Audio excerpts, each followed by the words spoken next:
Olá, bom dia, paz do Senhor. Hoje, dia 26 de novembro de 2020, quinta-feira maravilhosa que o Senhor já realizou, que o Senhor já tornou realidade sobre a tua vida, sobre a tua casa, sobre a tua família, em nome de Jesus. Deus te abençoe, seja uma quinta-feira assim abençoada, maravilhosa, né? Lá nos Estados Unidos estão comemorando o Dia da Graça, né? Hoje lá nos Estados Unidos é dia de estar comendo peru, né? Houve até um ritual essa semana onde o presidente Trump, né? Liberou um peru, né, conforme a tradição americana sobre o Dia da Graça, e hoje é um dia para eles lá, um dia tão especial que o Dia da Graça é um encontro com graçamento de família que é muito mais vivido, né, essa data do que o próprio Natal, né? Então, lá eles estão comemorando o Dia da Graça e, claro, claro que há um sentimento, uma inspiração, né, do Senhor a respeito disso, porque o Dia da Gratidão é o dia em que se agradece ao Senhor, se agradece a vida, a saúde, as famílias, e lá, né, como nós aqui, estão passando por uma pandemia, uma situação da Covid-19 muito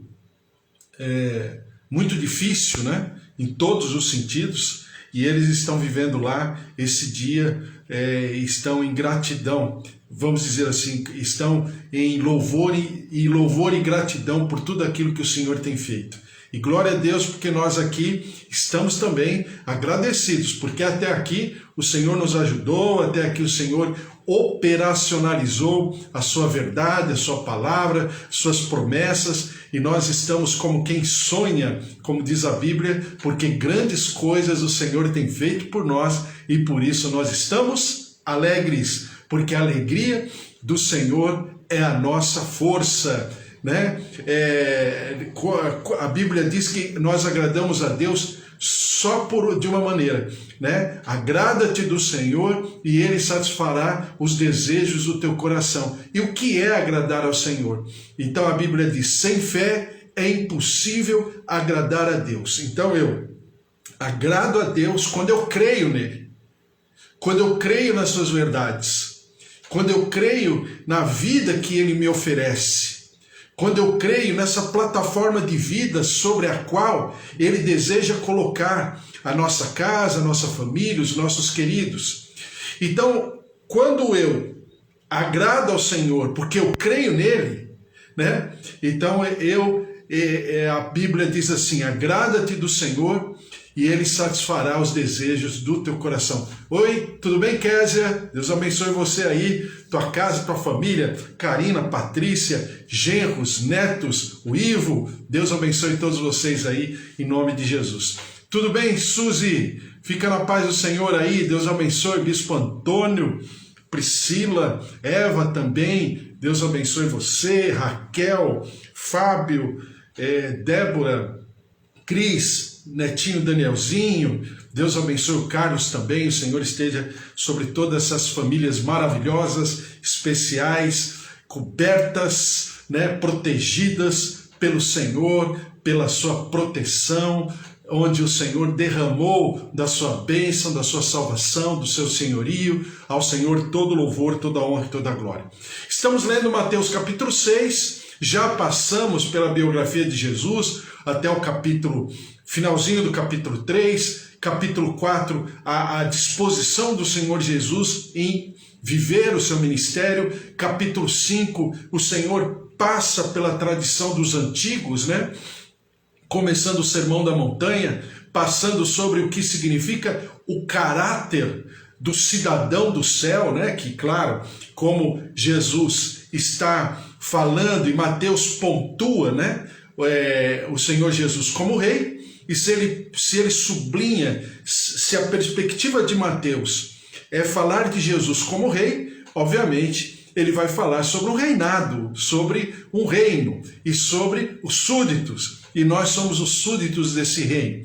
E no capítulo 5, então, fala sobre essa justiça moral, que é chamada a nossa vida pessoal, da nossa parte para com Deus, da nossa parte para com aqueles que estão ao nosso redor. Depois vai, assim, entrando já na prática, chamada prática religiosa, que é a nossa atitude em relação ao outrem, em relação à sociedade, em relação à comunidade, à congregação, como diz lá em Hebreus 10, né? A congregação na qual nós fazemos parte, e isso é maravilhoso. O Senhor vai se aprofundando nessa linha de raciocínio, e agora Mateus capítulo 6, versículo 19, terminei ontem de falar a respeito desse trecho, né? Não acumuleis para vós outros tesouros sobre a terra, onde a traça e a ferrugem corroem, e onde os ladrões escavam e roubam. Mas ajuntai para vós outros tesouros no céu, onde traça nem ferrugem corrói, e onde ladrões não escavam nem roubam. Porque onde está o teu tesouro, aí estará também o teu coração. Então, é o Senhor Jesus mostrando qual a importância desse tesouro no céu e como valorar esse tesouro no céu a despeito, né, da riqueza humana, do tesouro humano, porque é vil, porque tem validade, né, porque tem uma série de implicações. E agora, versículo 22, capítulo 6, versículo 22 diz assim: são os olhos a lâmpada do corpo. Se os teus olhos forem bons, todo o teu corpo será luminoso. E, porém, os teus olhos forem maus, todo o teu corpo estará em trevas. Portanto, caso a luz que em ti há sejam trevas, que grandes trevas serão. Bom, só esse versículo, ó, são os olhos a lâmpada do corpo. Se os teus olhos forem bons, todo o teu corpo será luminoso. Só essa frase aqui já dá um livro, né? Ou muitos livros, porque tem muitos livros falando a respeito desse tema que Jesus fala, sublinha, sobre os olhos serem a lâmpada do corpo. E o que são os olhos aqui? Bom, de maneira parabólica, de maneira simbólica, os olhos são a nossa mente, né? E já na época de Jesus já existia essa cultura filosófica, né? Oriental, filosófica, daquele olho, sabe aquele olho que fica no meio da testa, que alguns chamam de terceiro olho. Não vou, claro, entrar nesse assunto, não é esse o fórum, né? Até porque não tem nada a ver com Deus. Mas o que a cultura ela falava nos antigos e tal, que esse terceiro olho seria o olho do entendimento, do equilíbrio.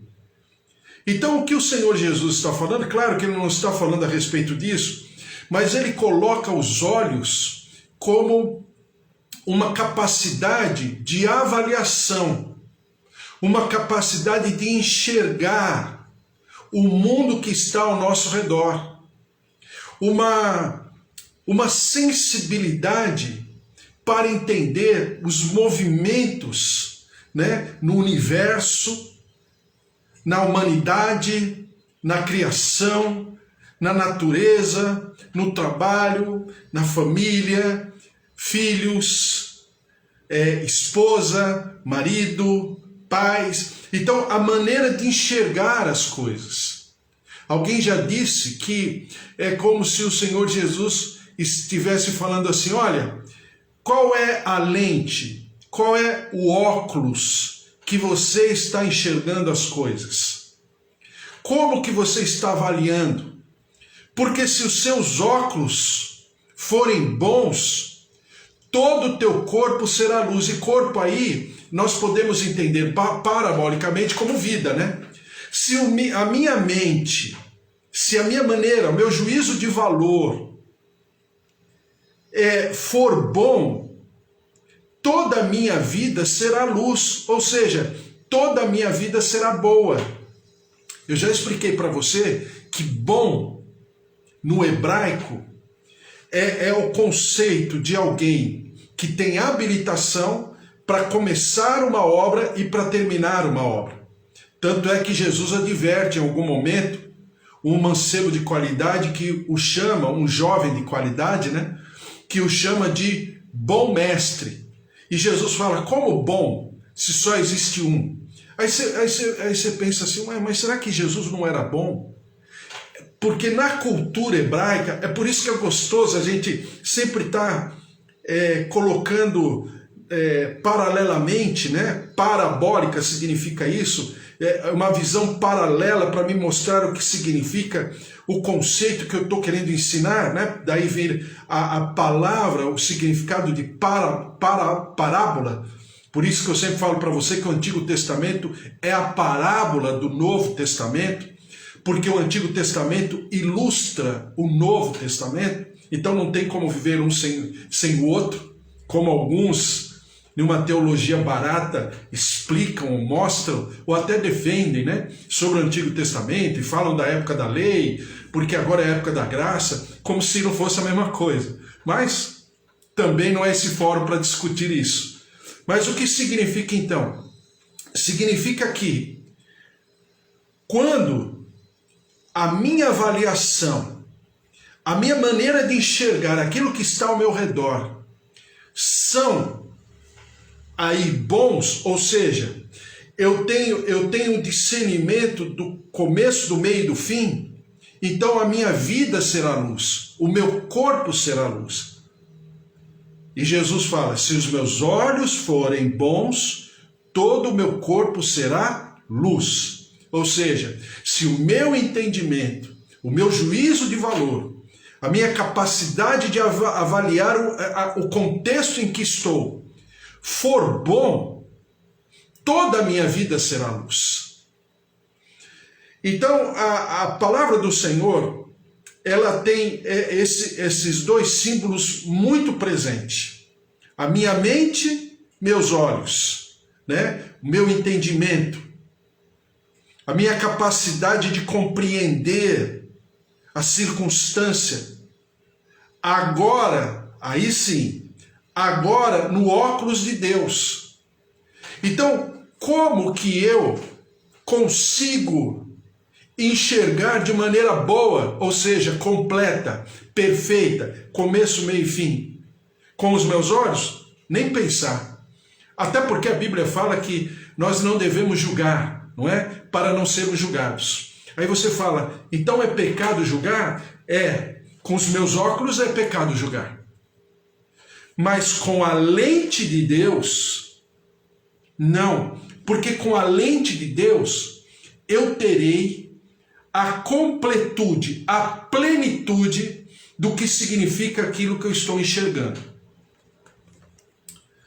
Bom, vamos deixar de ser filosófico, vamos colocar o nosso pé mais no chão? Exatamente, mas eu precisava falar isso para você, só para você entender a linha de raciocínio e o que o Senhor Jesus está querendo dizer como sendo o rei desse reino. E o que significam esses óculos, essas lentes de aferição, de avaliação, para que eu estabeleça um juízo de valor, aí sim, aí eu posso julgar.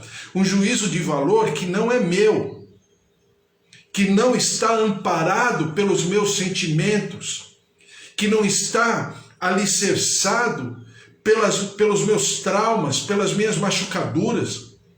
Porque eu falava com a Eva, né? A gente conversava agora há pouco, e a Eva estava falando assim, olha, que bênção e tal, e que bênção que por tudo aquilo que você passou, você não carregou algum tipo de trauma, por situações anteriores que também não vem ao caso. Mas por quê? Porque eu sempre aprendi que se eu enxergar com meu coração, ou seja, né, coração, olhos. Então, se na Bíblia os olhos dizem respeito à mente, o coração também na Bíblia dizem respeito à mente.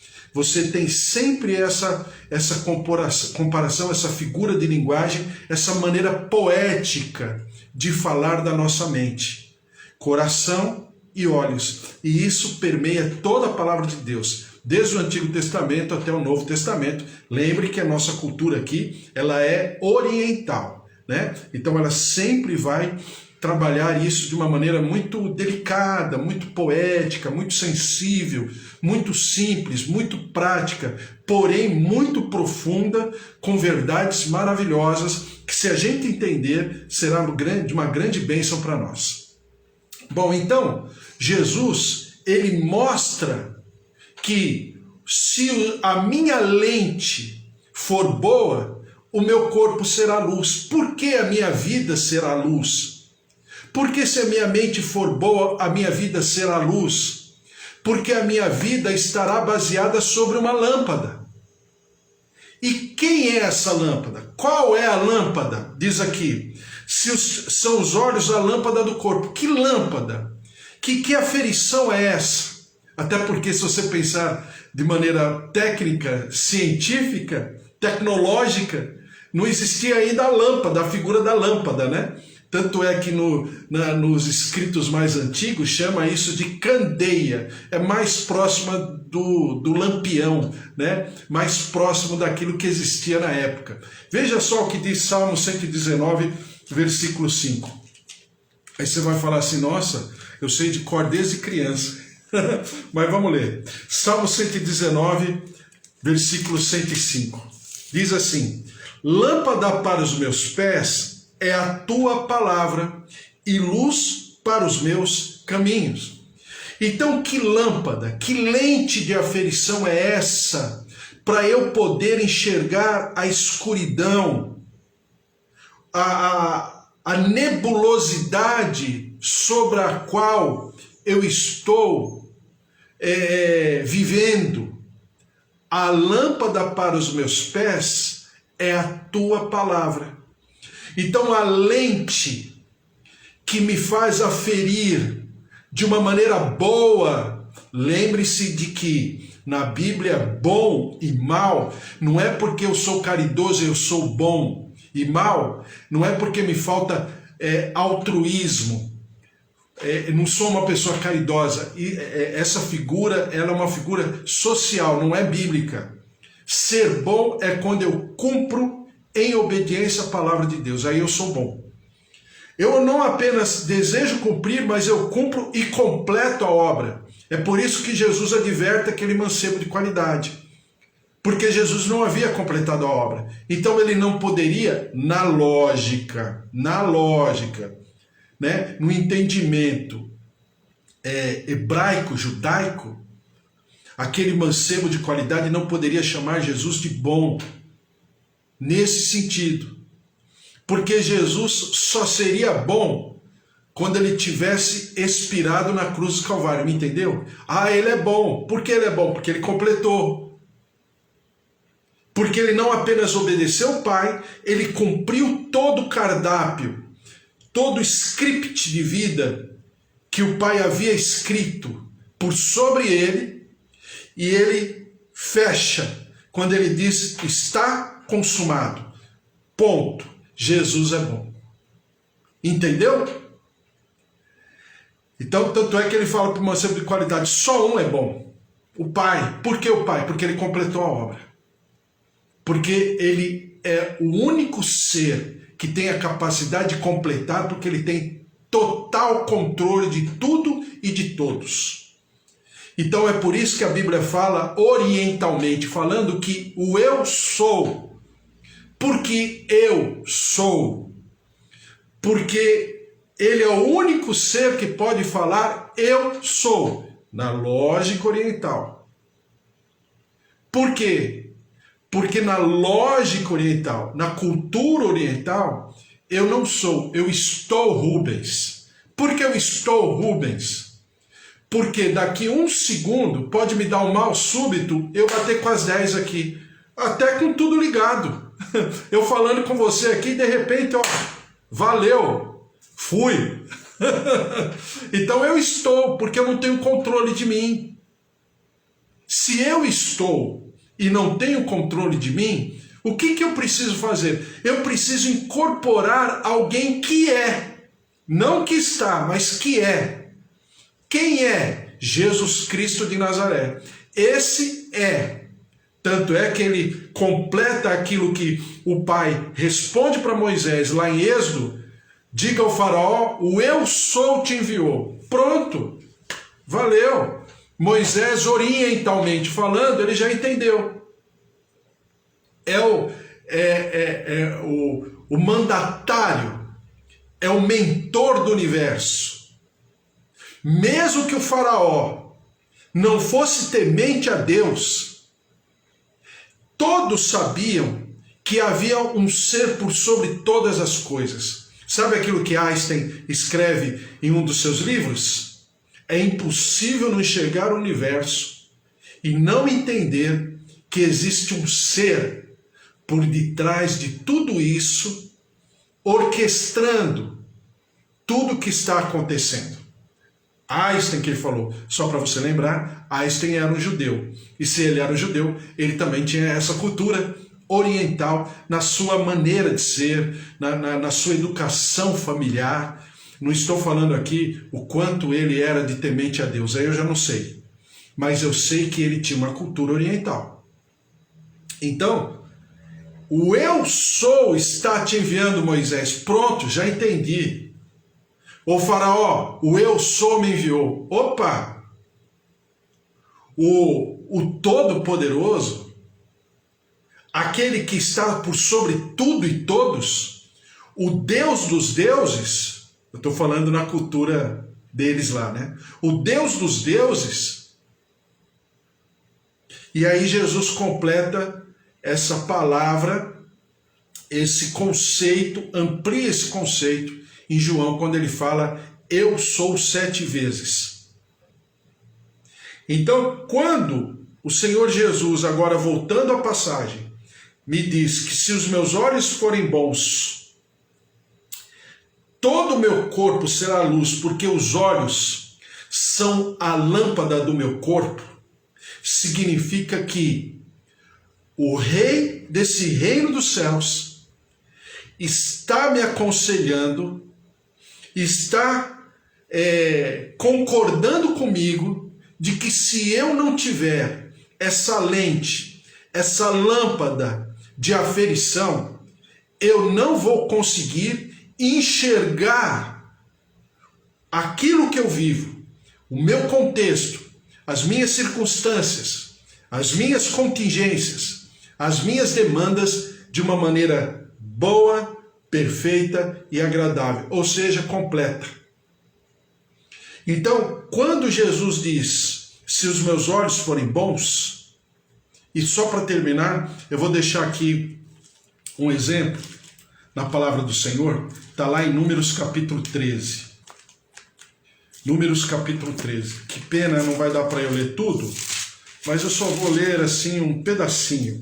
Números 13, 33. Diz assim, só para você lembrar da história.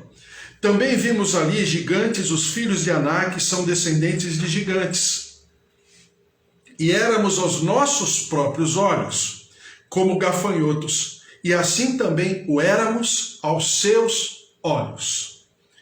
Só para você lembrar, o que fala o texto? Fala quando Moisés, chegando às portas da terra prometida, o povo sugere a Moisés, conforme está escrito lá em Deuteronômio, o povo sugere a Moisés que se levante representantes de cada tribo, um representante de cada tribo, ou seja, 12 representantes, eram 12 tribos, que fossem até a terra prometida espiar a terra.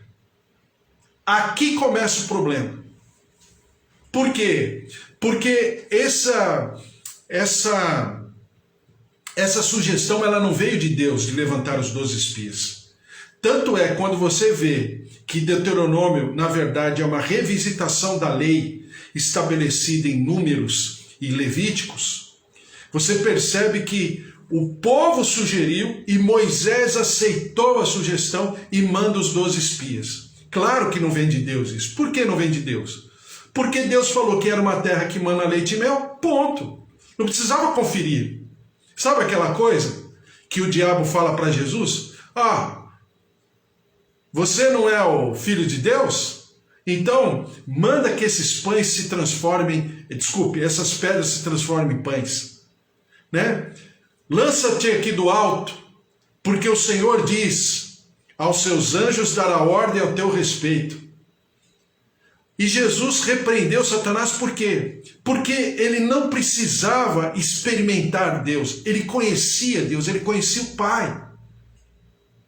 Exatamente o mesmo sentimento que deveria ter o povo não teve esse sentimento. E aí Moisés manda os 12 espias. Quando chegam lá, enxergam toda a terra, voltam com o relatório, 10 faz um relatório, 10 fazem, né? Melhor dizendo, 10 fazem um relatório, 2 fazem um outro relatório exatamente no mesmo ambiente, no mesmo lugar, todos eles viram as mesmas coisas. Por quê?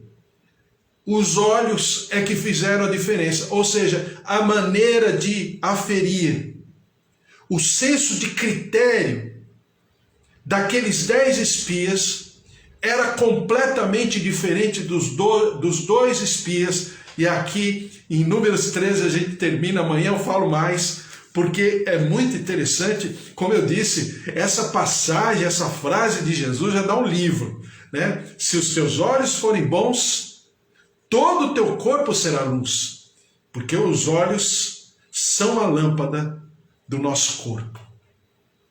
Então é exatamente isso. Se a minha mente for boa, se a minha mente for depurada, se a minha mente for purificada, se a minha mente for totalmente invadida, preenchida pela mente de Jesus Cristo, eu vou entender muita coisa na minha vida, na minha história de vida, naqueles que estão ao meu redor, e eu começo a enxergar as pessoas de uma outra maneira, com uma outra aferição. Sabe aquela coisa que é visceral, que é fígado, de enxergar as pessoas, porque fulano me fez isso, Beltrano me fez aquilo, fulano me fez mal? Não, eu começo a enxergar diferente. Por quê? Porque a minha lente é diferente. Porque a lâmpada que ilumina os meus olhos, a minha maneira de enxergar, é completamente diferente. Entendeu? Vamos orar. Senhor, nosso Deus, nosso Pai, mais uma vez eu coloco cada família, cada servo teu, cada serva tua, diante da tua presença. Késia, Magda, Bispo Antônio, familiares, Josué, Joel, Andréia, Deus abençoe a cada um. A Cida, oi Cida, tudo bem? Sempre oro pelos teus netinhos, viu? Deus abençoe você, tua filha, tua casa, em nome de Jesus. Kátia, lá de Valinhos, né? Deus abençoe Kátia, tua filha, tem orado por ela. Rafaela, tua saúde também, Deus abençoe você. Eva, nem preciso falar, né? Filhas, genros, netinho, Deus abençoe. Carlos, a glória, a graça, a presença do Senhor esteja sobre cada um de nós aqui, Senhor.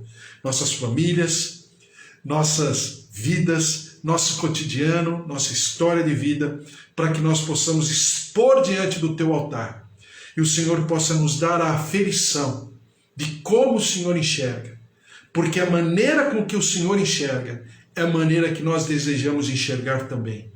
Nós precisamos dessa tua lente desesperadamente, porque esse é o óculos perfeito que nos fará galgar por patamares que ainda não vivemos, mas que o Senhor tem sobre a nossa vida, sobre a nossa casa, nossa família e nossa história de vida, em nome de Jesus. Abençoa os nossos idosos, pais, tios, avós, sobrinhos, netos, filhos, marido, esposa. Senhor, em nome de Jesus, derrama-te com a tua cura, derrama-te com a tua saúde, visita nossas artérias, veias, coração, fígado, rins. Senhor, em nome de Jesus, nossas articulações, nossa coluna, ó Deus, toda dor, toda enfermidade, nós repreendemos e declaramos o mover e poder de vida, a restauração, as águas curadoras do Deus vivo, e nós daremos sempre ao Senhor todo louvor, toda honra e toda glória.